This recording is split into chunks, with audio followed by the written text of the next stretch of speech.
Alright, Umineko. I've never played this before. Let's go.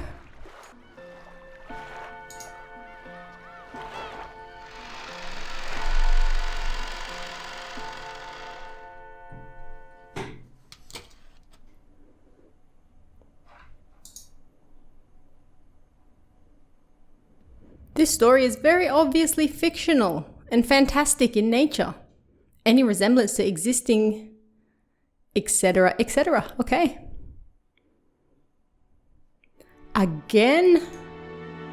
So, you still haven't overcome your love of alcohol. The old physician let out a Okay, off to a good start. Let out a sigh as he removed the stethoscope. Where's he removing it from? Two elderly men could be seen in the dimly lit study, which was filled with dust and a sickly sweet stench. In the corner of this room, which was much larger than what most people would call a study, was an expensive looking bed, a man undergoing a medical examination, and the physician conducting it. There was also what appeared to be a servant watching over the whole scene. It's also how I spend my weekends. The bottle is my friend. It is no less of a friend than you, and it has stood by my side even longer than you have. As the man bearing his chest for the stethoscope rearranged his clothes, he spoke unapologetically. Kinzo-san, your body only appears to be well thanks to the effects of the medicine. However, if you continue to drink such strong spirits, the treatment will become meaningless. Trust my judgment. Refrain from drinking. I thank you, though only for the sentiment, my friend. I don't think he's going to stop drinking. Genji. I need healing. Another glass. Water it down slightly. That way, Nanjo can save face. Are you quite sure? After eyeing both the master who demanded the alcohol and the family doctor who forbade it, Genji, the old butler, silently gave a slight nod and carried out his master's orders faithfully. The family doctor, Nanjo, let out a deep sigh once again as he watched the butler busy himself alongside the liquor cabinet. There was a smell filling up the room. This sweet, poisonous aroma felt as though it melted the heart, if not the soul itself. It was the smell of that venomous green drink that the man couldn't bear to part with. Nanjo, you are my close friend, and we have known each other for quite a long time. I am deeply grateful for all that you have done to keep me alive this long. I'm digging his outfit. I have done nothing. After all, you never listened to my advice as your physician. Physician. Ah ha ha ha ha ha. And you never listen when I warn you about a mistaken chess move you're about to make. It seems only fair, does it not? Master? Thank you. I wouldn't die if I ran out of your medicine, but I would if I ran out of this. Disregarding Nanjo, who had his face set in a resigned expression, Kinzo took the glass that Genji was holding out to him. Very few people would associate that venomous color with an alcoholic beverage. Nanjo, be honest with me.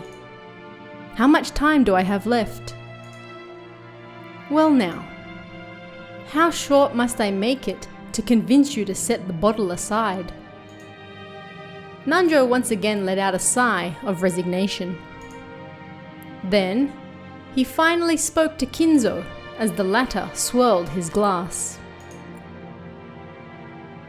You don't have long. What precisely do you mean by that? Let us illustrate it with the chess game here. You have very nearly achieved checkmate, but you have not yet cornered my king. Nanjo's gaze was directed at a side table with a massive chess piece, with a massive chess set placed on top of it. A massive chess piece would be quite terrifying. Judging by the positioning of the pieces, the game seemed to be entering its final stage. Black's rook and bishop were cutting deeply into enemy lines. White's king had already been castled and cornered, so that even an amateur could see that the match would reach its conclusion before too long. Every time Nanjo came to give a medical examination, both of them would make a few moves. Nanjo was hinting that Kinzo would most likely fall into his eternal sleep before this game could be concluded. These were less the words of a physician than they were the words of an old friend. Were you a normal patient, I would recommend that you write a will at this point. And what is a will, Nanjo? What is a man? Handwritten instructions to the vultures on how to devour and scatter my corpse? No, not at all. As the word suggests, it is a way for you to record your will for later generations. It is far more than just a means to divide up your inheritance. Ho! And apart from the division of the inheritance, what might I write of? You might write of your regrets, or matters you have left unfinished. Things you want to pass down to others, or merely matters you wish to communicate. Anything you want.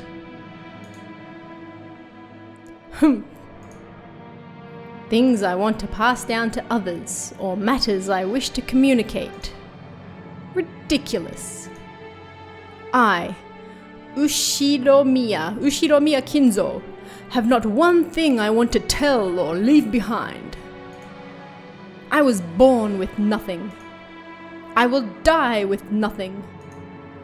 There is nothing I wish to leave to my foolish children. Even if the end were to come today, even if it were to come right now, I would accept that fate of death without a trace of fear. I created everything. My fortune, my prestige, everything. Those were built up by me, and they will be lost along with me. There is nothing I wish to leave behind. Nothing. I don't think he wants to leave anything behind.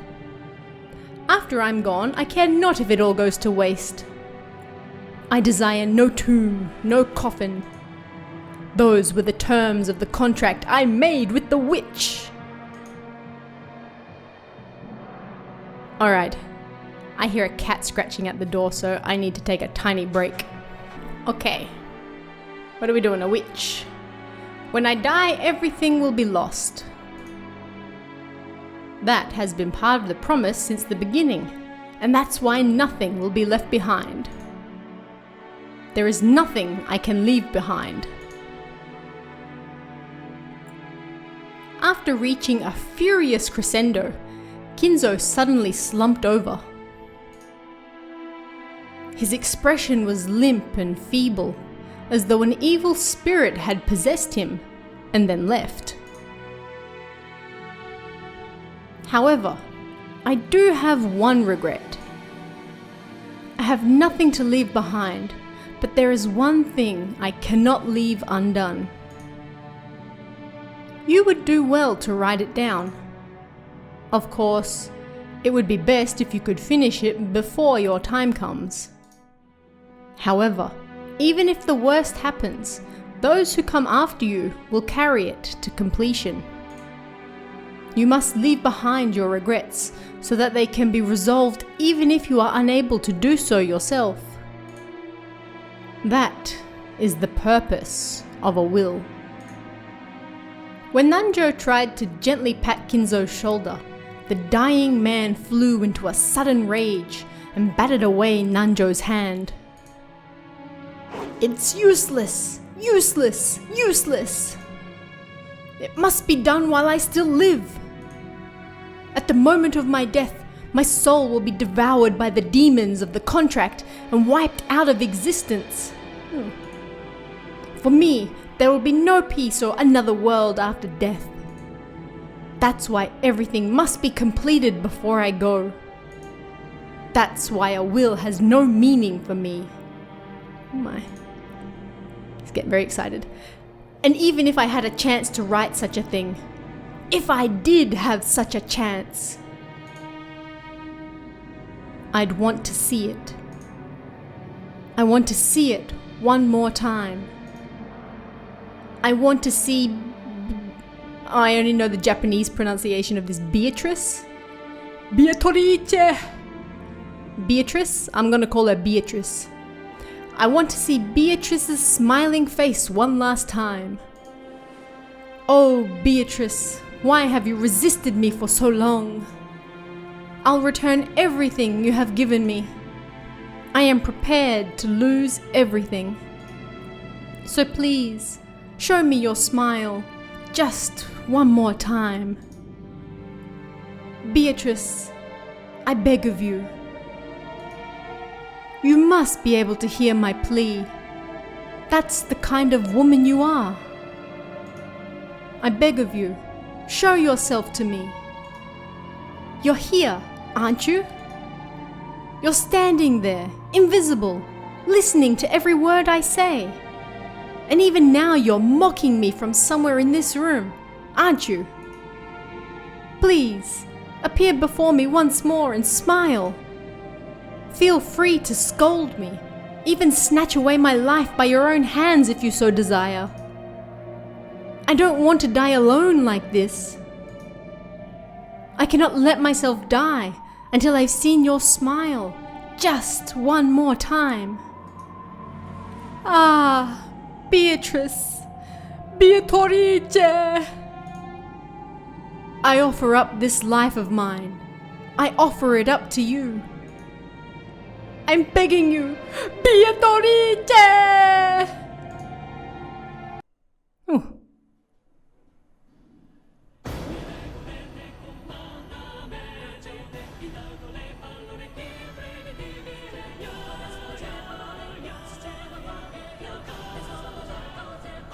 That's a jamming opening.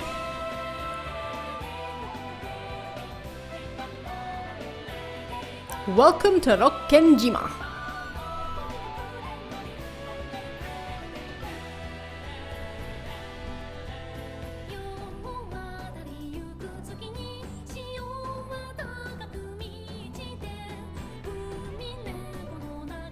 So I remember when this anime first came out, the anime, because I was a big fan of Higurashi, and I started watching it, but I don't know why I never finished it. I think it went on for too long maybe. I've never played these games though, so this is my first time with the visual novels.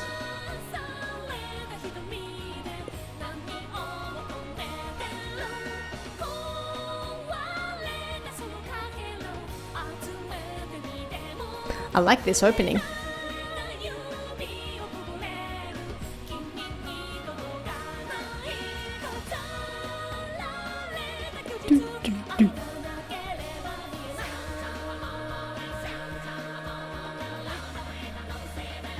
Welcome to Rokkenjima.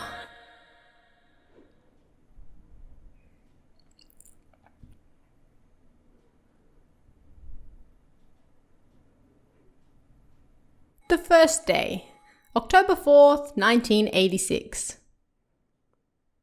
Hey, that's when Fatal Frame takes place. Interesting. Whoa!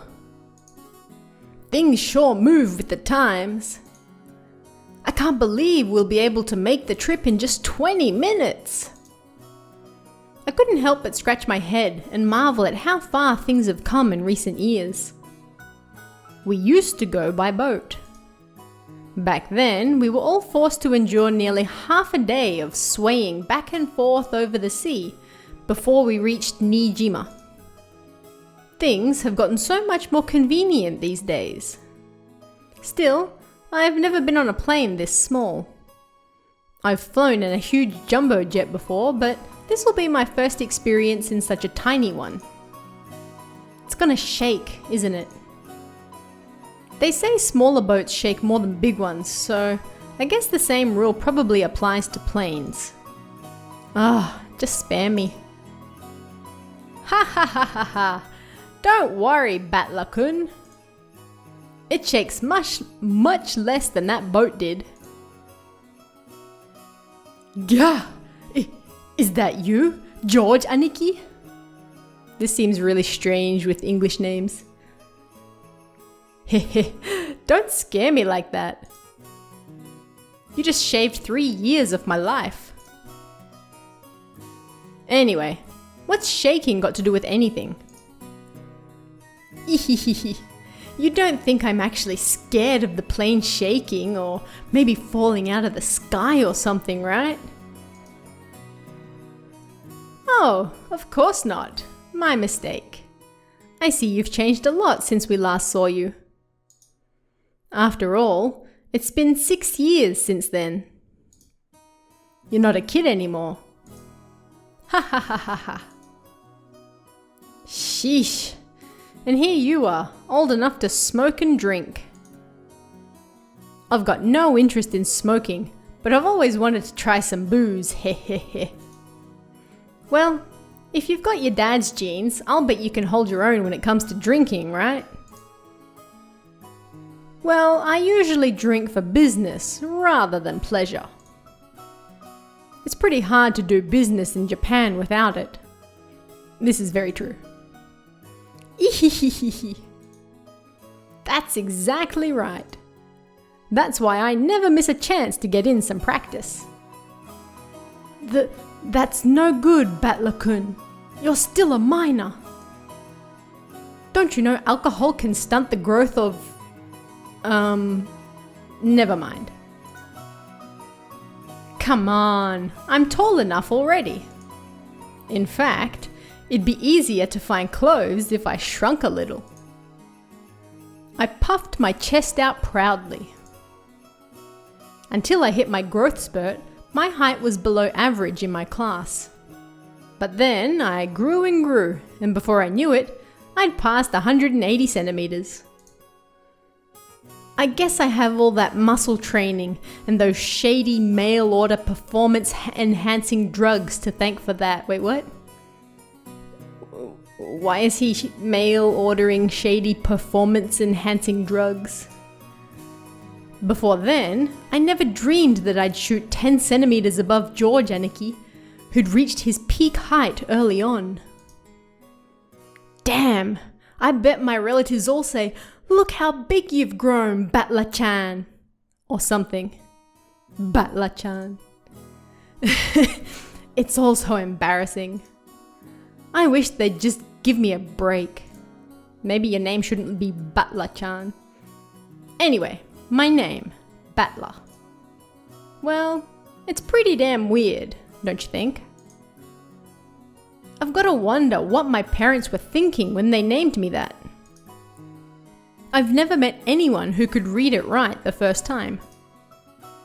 I usually get called Sento-kun. Sorry, but that's not even close. My name is written... Okay. Migi, dai, miya, sen, hito.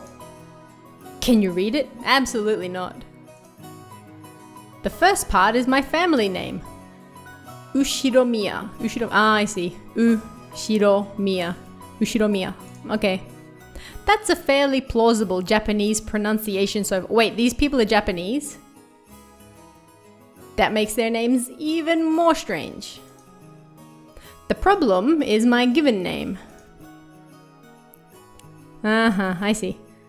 So it's made up of the characters for fight and person, and it's pronounced battler. I had kids in class who had names that were similar to this, not quite battler, but still. Their parents came up with an English sounding name and then just attached kanji afterwards, and the teachers could never read them.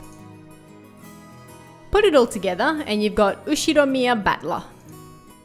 Pretty crazy, right? It's crazy enough that my parents decided to call me that, but it's even more crazy that some government worker let them make it official. Both groups are at the top of my must-kill list.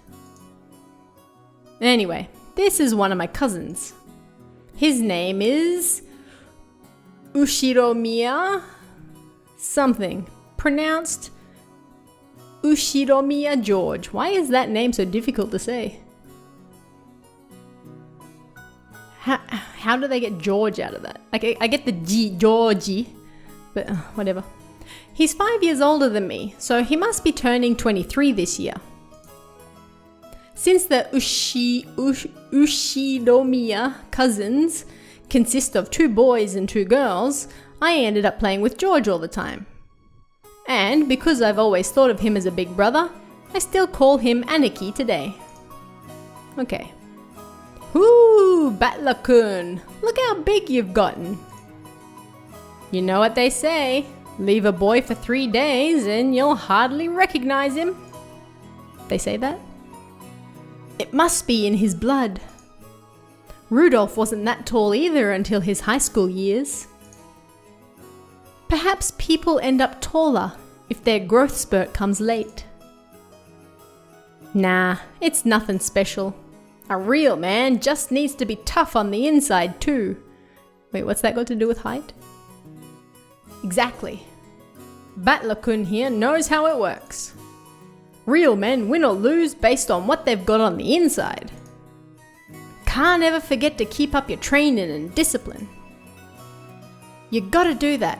Wait very alertly for the perfect moment and strike.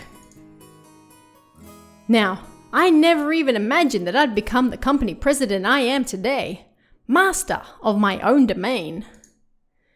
Yep, to think I've come this far after starting out penniless and ruined. This stout, plump old guy is George Aniki's dad, Uncle Hideyoshi. At least he's got a Japanese name. He's the husband of Dad's older sister. Okay. In other words, we're not blood related. Okay. I'm absolutely going to forget who is related to who.